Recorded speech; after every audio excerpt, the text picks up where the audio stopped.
I got asked if astronomy has a particular direction that it's going in. See, research generally finds some vein of interest that it will follow for a while before it finds enough of what it's looking for, then moves on.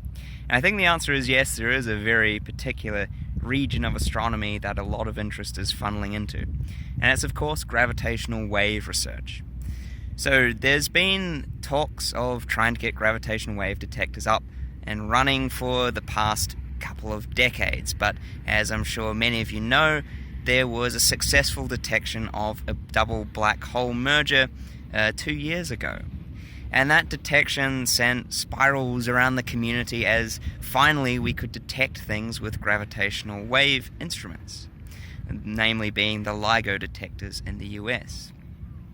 So that already got people very interested in gravitational wave astronomy, but then there was a much more interesting event last year, the detection of the merger of a binary neutron star.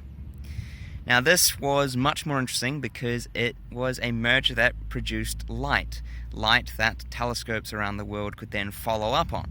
So all of a sudden, you now have a new field of astronomy, this extreme multi-messenger astronomy, where you can combine gravitational wave observations with observations of all different wavelengths from telescopes on the ground and in space, and potentially observations of particles from the likes of the IceCube particle telescope in the southern pole.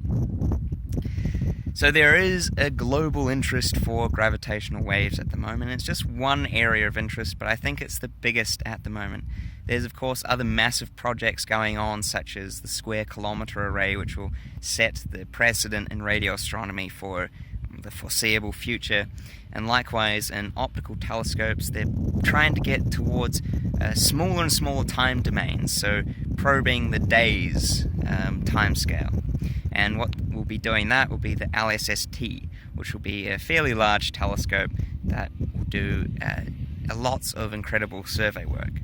And then on top of those, there's the upcoming giant telescopes, the 30-meter class next generation telescopes.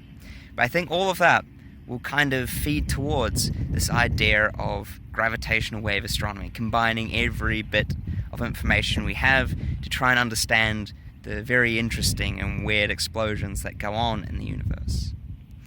So, the direction for astronomy is gravitational waves, and you'd probably have a fun time if you found yourself in that field.